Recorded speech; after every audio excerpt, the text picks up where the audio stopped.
영상 예배를 드리시죠. 그리고 가정에서 가족들이 모여서 가정 예배를 드리시고 또 삶의 예배를 통해서 여러분 특별히 이 사순절기에 또 코로나의 어려운 이 상황 속에서 주님이 주신 은혜를 더 깊이 누릴 수 있기를 주님의 이름으로 축복합니다. 오늘 이 예배 속에 하나님께서 우리에게 은혜 베풀어 주시길 원합니다. 예수님 당시에 예수님 시대의 앞뒤를 이렇게 기록했던 요세푸스라고 하는 역사가가 있었습니다. 그 요세푸스가 기록한 역사에 의하면 예수님 활동하시던 그 바로 전 때에 갈릴리에 아주 큰 사건이 있었습니다. 그 사건이 뭐냐면 유다라고 하는 그 지도자를 중심으로 유대인들이 로마 제국에 반란을 일으킨 겁니다. 그래서 로마 제국에서는 마리우스라고 하는 장군을 보내서 이 반란을 진압하게 되는데요. 그때 약 2,000명 정도나 되는 유대인들이 포로로 잡혔습니다. 물론 이 전쟁을 통해 많은 사람이 죽었겠지만 그 외에도 2,000여 명이 포로로 반란군이 잡혔는데 이 잡은 포로 2,000여 명을 십자가형에 처했던 것입니다. 갈릴리 지역에 2,000여 개의 십자가를 매달고 거기에 사람들을 못 박아서 죽였던 것입니다. 한번 생각을 해보십시오. 이 갈릴리 전 지역의 그 십자가형으로 인해서 온 지역에 흩어졌던 이 피비린내 나는 그 상황들, 그리고 십자가에 달린 사람들이 절규하며 외쳤을 그 고통의 소리들, 그 신음의 소리, 그것을 지켜보고 있었던 그를 아는 모든 사람들, 가족들이 울며 통곡하며 오열했었을 그 상황, 그 처참함과 비참함, 한두 사람이 아니고 2,000명이나 되는 사람을 갈릴리 지역에 못 박았었던 이 공개 처형의 장면 속에서 아마 이것을 본 갈릴리 사람들은 얼마나 이 로마 제국이 그리고 이 십자가형이 무서운 것인지 처참한 것인지 얼마나 잔인한 것인지를 그들 깊이 느꼈을 것입니다. 유대인들이 그랬을 것이고 특히 갈릴리 사람들이 더 그렇게 깊이 뇌리에 새겨졌을 거라 생각합니다. 십자가는 정말로 잔인하고 끔찍하고 처참하고 두려운 형벌로 기억된 것입니다. 예수님의 제자가 12사람이죠. 이 예수님의 12명의 제자 중에서 가룟 유다를 제외하고 나머지 11명의 제자는 갈릴리 지역 출신입니다. 그러니까 오늘 예수님께서 본문에서 말씀하시는 것이, 제자들에게 말씀하시는 것이 그 당시에 어쩌면 그 정말 잔인하고 처참했던 이 장면을 직접 목격했거나 전에 들었을 이 제자들에게 예수님께서 십자가를 지고 나를 따라와라 하고 말씀하고 계신 겁니다. 이 말씀을 듣는 제자들의 마음이 어땠을까요? 마태복음 10장에서 동일한 내용을 기록하고 있는데 여기에서는 예수님의 말씀이 좀 더 강한 어조로 기록되어 있습니다. 자기 십자가를 지고 나를 쫓지 않는 사람, 자기 십자가를 지고 예수님을 쫓지 않는 그 사람은 내게 합당하지 않다, 예수님께 합당하지 않다라고 말씀하십니다. 그러니까 십자가를 지지 않고는 예수님을 따라올 수 없다 하는 것이고, 예수님을 따르려면 누구든지 자기 십자가를 지고 자기가 죽고 예수님을 따라와야 한다 하는 강한 메시지를 예수님께서 주시는 것입니다. 제자들의 입장에서는 정말 제자들이 피하고 싶고 정말 그렇게 하고 싶지 않은 바로 그것, 그 십자가를 지는 그 일을 가장 피하고 싶고 가장 두려운 그것을 하라라고 예수님이 말씀하시는 겁니다. 어쩌면 우리 이 시대에도 우리가 예수님을 따라간다고 하는 것, 제자들의 시대 때나 마찬가지로 가장 어쩌면 하기 싫은 것, 내가 세상에서 정말 안 했으면 싶은 것, 피하고 싶은 것, 꺼려지는 것, 이것을 하는 것이 어쩌면 진짜 예수님을 따르는 것이고 그것이 신앙인 경우가 많을 것입니다. 여러분, 십자가가 여러분은 어떻게 느껴지시나요? 여러분, 십자가 하면 무엇이 떠오릅니까? 우리가 살고 있는 이 시대에 십자가는 정말 친숙해졌습니다. 너무나 우리에게 가까이 와 있습니다. 그래서 별 느낌 없이 십자가를 대하게 되죠. 예배당에 있는 십자가, 또 병원에도 십자가가 있고 앰뷸런스에도 우리 지나가는 차 속에서도 그렇게 보기도 합니다. 또 여러분 자동차 안에도 십자가 목걸이, 또 주변의 사람들의 귀걸이나 목걸이 이런 데에 십자가가 많이 있어서 우리 흔하게 봅니다. 십자가는 우리의 삶에 그렇게 너무나 친숙하게 가까이 다가와 있습니다.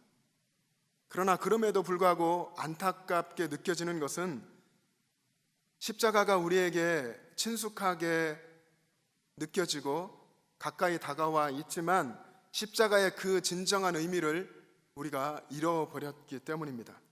그래서 우리는 십자가에 대해서 사실 쉽게 이야기하죠. 십자가에서 나는 죽었다. 나는 십자가만 자랑한다. 이렇게 쉽게 이야기합니다. 그러나 십자가 고난이 어떤 것인지 제대로 아는 사람은 십자가에 대해서 쉽게 이야기하지 않습니다. 자기의 십자가를 지고 예수님을 따라간다는 것이 무엇인지를 제대로 생각해보고 묵상하고 그것을 이해하고 아는 사람은 십자가를 지는 것에 대해서 쉽게 장담하지 않을 것입니다. 여러분, 베드로를 한번 생각해 보십시오. 베드로는 십자가 앞에서 장담했습니다. 어떻게 장담했습니까? 여기 곁에 있는 예수님 이 곁에 있는 다른 제자들이 다 예수님을 버릴지라도 저는 결코 예수님을 버리지 않겠습니다. 주님, 제가 주님과 함께 죽을지언정 주님을 부인하지 않겠습니다. 주님, 저는 주님을 위해서 제 목숨을 버리겠습니다. 주님을 살릴 수만 있다면 저는 제 목숨을 버릴 것입니다. 이렇게 호언장담했습니다. 그런데 실제로 어떻게 됐습니까? 하나님의 때가 이르러서 정말로 예수님이 체포되시고 십자가의 고난을 받고 십자가에 달리시기 전에 이런 상황을 맞이할 때에 베드로는 예수님을 부인하고 저주했습니다. 이 사건 때문에 우리는 베드로를 실패한 제자라고 말하기도 합니다. 어쩌면 여러분 그렇게 말은 안 했어도 마음속으로 베드로 어떻게 저럴 수 있어? 라고 손가락질하고 나는 저러지 않을 거야 라고 생각했을지 모릅니다.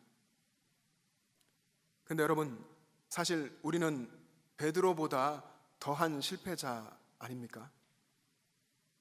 우리는 베드로가 겪은 것처럼 그렇게 정말 두려운 십자가 그 사건을 경험해 보지도 않았습니다. 그와 비교조차 할 수 없는 정말 고난도 아닌 그런 고난을 겪고 약간 애매한 그런 상황들이 우리 가운데 펼쳐지면 우리는 쉽게 예수님을 모르는 척 우리의 신앙을 놓아버리기도 합니다. 내 이익을 위해서 내 신앙의 기준이 흔들리고 내 이익을 위해서 예수님의 뜻에 맞지 않는 선택을 쉽게 하곤 합니다. 여러분, 이것이 베드로의 행동과 무엇이 다릅니까? 베드로가 한 선택보다 훨씬 더 좋지 않은 선택일 수 있습니다. 여러분, 만약에 여러분의 아내에게, 여러분의 남편에게, 여러분을 잘 아는 자녀들에게, 또 여러분 주변에 여러분의 친구에게나 이웃에게 어떤 사람이 여러분의 믿음에 대해서 묻는다면 이분의 믿음이 어떤 것 같습니까? 이분의 믿음이 정말 어려운 일이 생기고 목숨의 위협을 받는 상황 속에서도 예수님 절대 포기하지 않을 그런 믿음인 것 같습니까? 라고 물어본다면 그때 여러분의 믿음이 인정받을 수 있다고 생각하십니까? 우리는 그렇게 약한 사람들입니다. 믿음이 쉽게 흔들리고 세상 속에서 쉽게 예수님을 잊어버리고 살아가기도 합니다. 그러나 예수님은 그런 우리의 약함을 아시면서도 우리에게 십자가를 지고 나를 따르라 말씀하십니다. 오늘 이 말씀이 저와 여러분에게 주시는 말씀인 줄로 믿습니다. 왜냐하면 왜 그런 말씀을 우리에게 하시냐 하면은 베드로도 그렇게 결국에는 십자가를 감당했고 다른 제자들도 그렇게 했고 역시 우리도 주님 앞에 주님의 능력을 의지하고 새롭게 거듭나면 우리도 그렇게 할 수 있기 때문에 주님께서 그렇게 말씀하시는 것입니다. 너희의 십자가를 지고 나를 따르라. 그런데 우리는 이 주님의 음성을 들으면서 어떻게 응답합니까? 주님, 저는 십자가는 싫습니다. 주님, 십자가만은 피하게 해주세요. 복된 길을 걷게 해주세요. 편한 길만 제게 주세요. 이렇게 애원하죠. 힘듭니다. 주님, 좋은 길 주세요. 라고 기도합니다.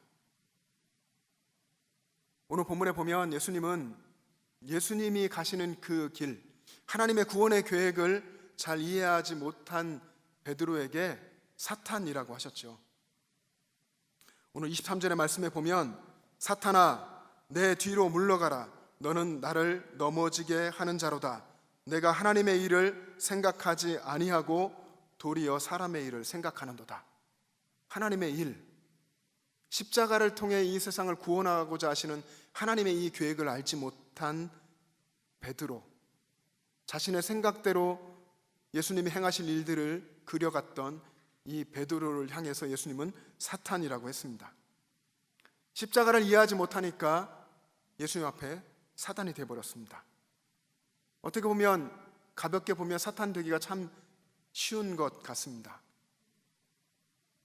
물론 이 말씀의 의미가 정말로 베드로가 사탄이라고 말한 것은 아닙니다.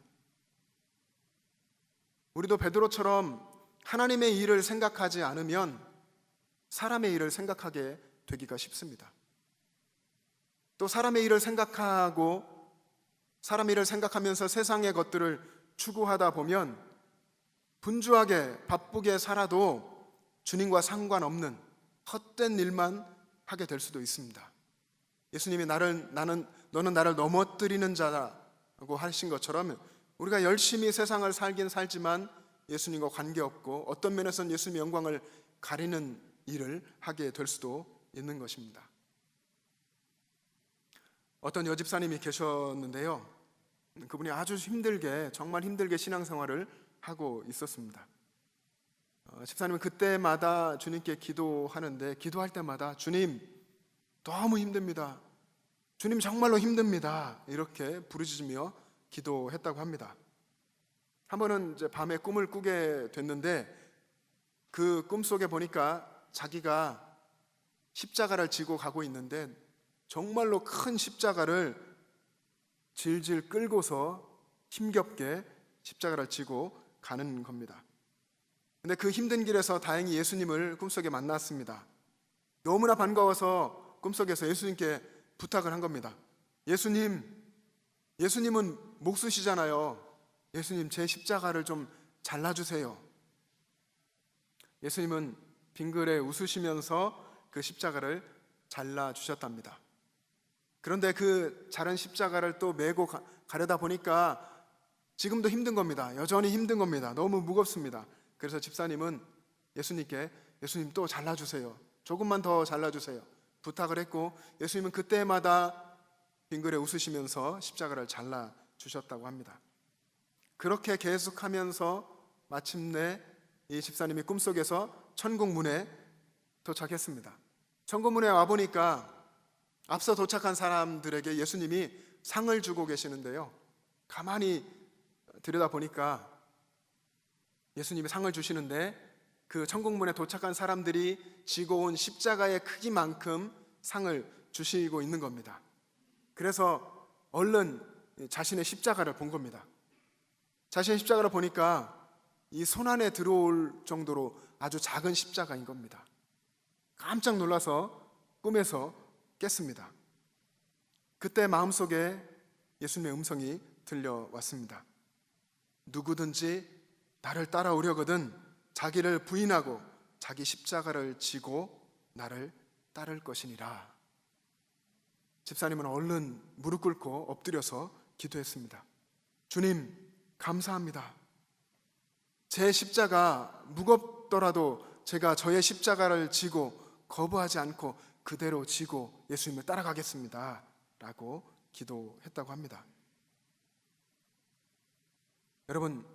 여러분이 져야 할 여러분의 십자가는 무엇입니까? 여러분에게 지워진 십자가가 무엇이라고 생각하십니까? 병들어 고생하거나 또 몸이 약해져서 힘이 들거나 또 요즘 코로나19의 상황 속에서 경제적으로 너무 힘들어서 어려움을 겪고 있는 이런 상황, 또 이런저런 여러 가지 삶의 고난 속에서 그것이 십자가라고 생각하고 있지는 않습니까?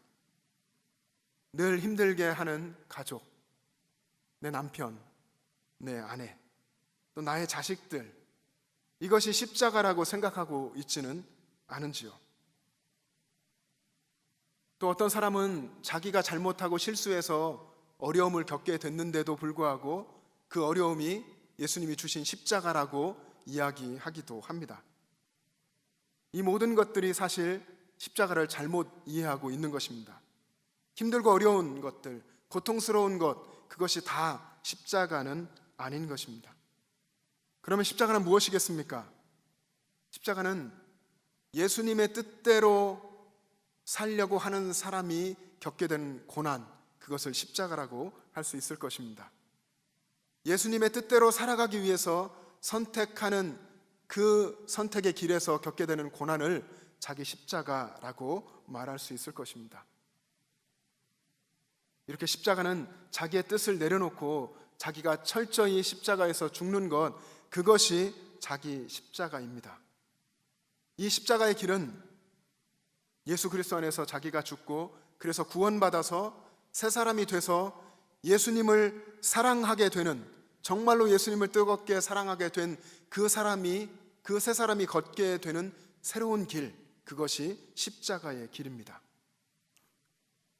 세상 사람들이 걸을 수 없는, 세상 사람들이 알지 못하는 하나님이 주시는 거룩한 길이 십자가의 길인 것입니다.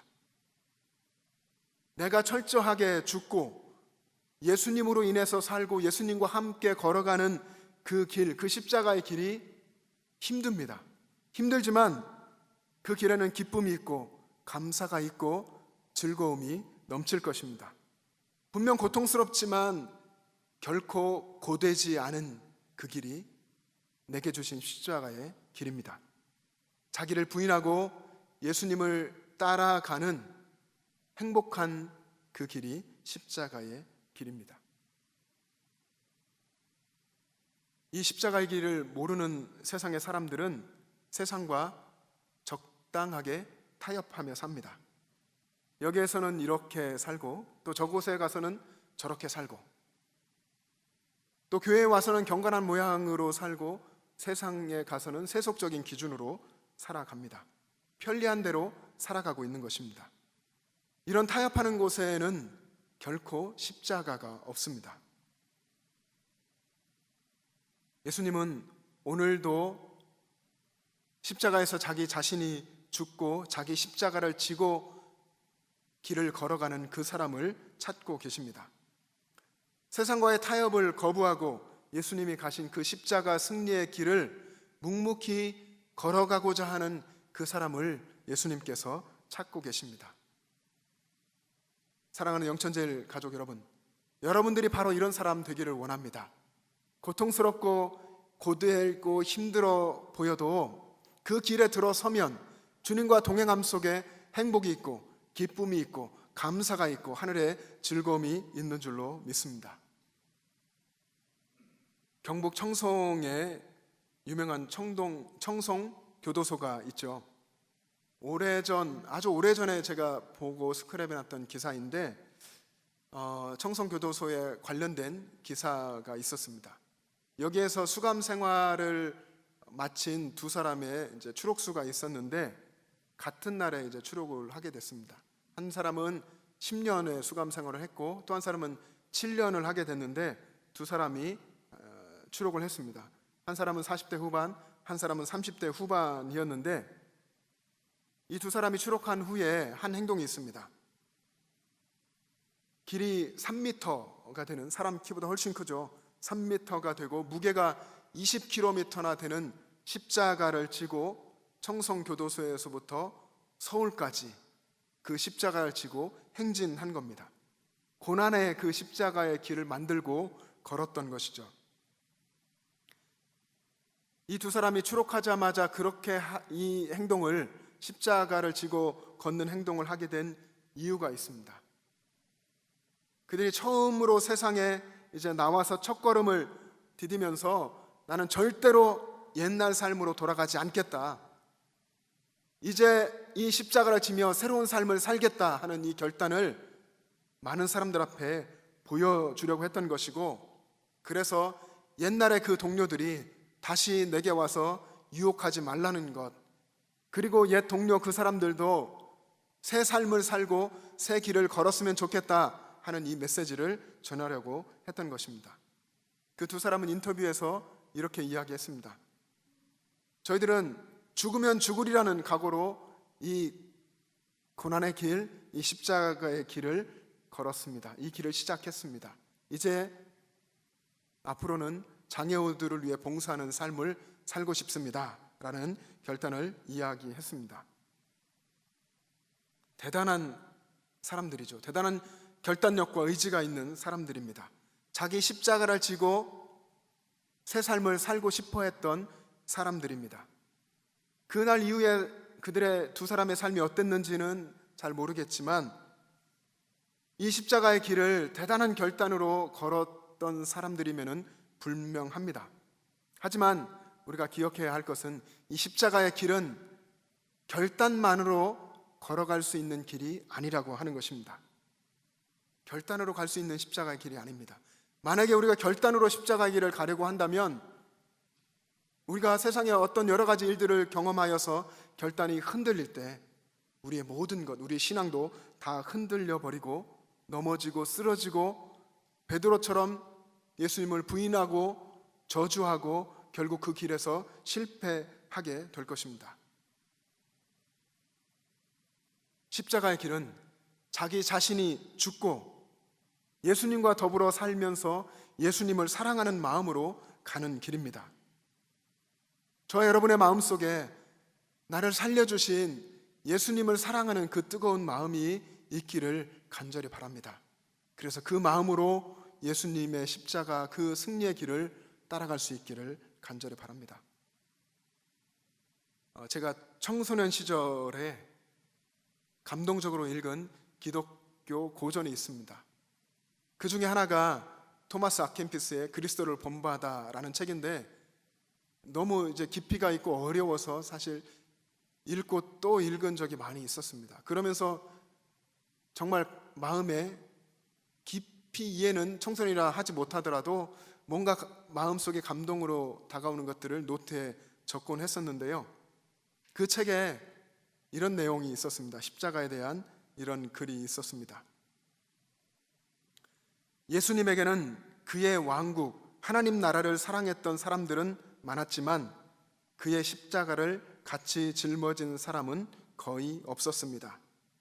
예수님의 위로를 받고자 하는 사람은 많지만 예수님을 위하여 고난의 쓴 잔을 마시는 사람은 거의 없습니다. 그리스도인은 십자가에서 도망칠 수 없습니다. 십자가를 피한다면 이미 그리스도를 따르는 자가 아닙니다. 당신이 밖으로 도망쳐도 거기 십자가가 있고 안으로 숨어도 거기에서 십자가를 볼 것입니다. 위로 올라가도 십자가가 기다리고 밑으로 파고들어도 십자가가 있을 것입니다.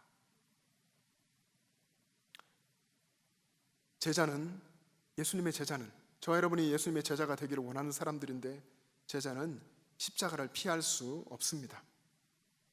제자 되기를 포기하지 않는 한 예수님을 따라가는 그 길에서 십자가를 버릴 수가 없습니다. 피할 수가 없는 것입니다. 여러분, 그 길에서 예수님을 사랑하는, 예수님을 따라가는 제자가 되는 이것을 포기하지 않고 그 길을 예수님을 사랑함으로 걸어갈 수 있기를 간절히 바랍니다. 그리고 예수님을 사랑해야 끝까지 갈 수 있는 이 길입니다. 예수님 안에서 내가 죽었고 예수님으로 내가 살았다고 하는 것을 늘 고백하면서 예수님을 매일매일 뜨겁게 사랑하고 그 사랑함으로 매일 한 걸음 한 걸음 십자가의 길을 걸어갈 수 있기를 바랍니다. 요한복음 21장에 보면 부활하신 예수님께서 베드로를 찾아오셨습니다. 3번이나 십자가 앞에서 예수님을 부인하고 저주한 베드로에게 예수님이 3번의 질문을 하십니다. 내가 나를 사랑하느냐? 예수님은 베드로가 예수님을 여전히 사랑하고 있는지 그 사랑을 확인하셨습니다. 예수님이 주신 그 사명의 길, 그 십자가의 길을 걸어가는 데 필요한 것은 예수님을 사랑하는 것이다 하는 것을 알려주신 것입니다. 사랑하는 영천제일 가족 여러분, 우리 모두가 예수님을 사랑함으로 주님 주신 그 십자가의 길을 끝까지 걸어갈 수 있기를 원합니다. 그 십자가의 길을 예수님을 사랑하며 예수님의 뒤를 따르며 또 예수님과 동행하면서 그 길을 걸어서 최후의 승리를 얻게 되시기를 주님의 이름으로 축복합니다. 기도하겠습니다. 사랑의 주님, 은혜를 감사합니다. 거룩하신 하나님 아버지, 우리가 험하고 힘든 이 세상 길을 걸어갈 때에 나 자신이 죽고 나를 살려주신, 구원하신 그 예수님을 사랑하는 마음으로 살아가게 하여 주시기를 원합니다. 내 안에 십자가가 없고 예수님이 안 계실 때에 세상의 조그만 어려움에도 우리는 좌절하고 낭망하고 넘어지며 쓰러집니다. 그런 연약한 믿음이 아니라 정말로 예수님의 십자가를 마음에 뜨겁게 품고 예수님을 나의 삶의 왕이요 주인으로 모시고 사랑하면서 그 힘들고 어려운 십자가의 길이지만 주님과 동행함 속에서 감사하며 기뻐하며 하늘의 기쁨으로 즐거워하며 찬송하며 걸어가는 우리 모두가 되게 하여 주시옵소서. 감사드리며 예수님의 이름으로 기도합니다. 아멘.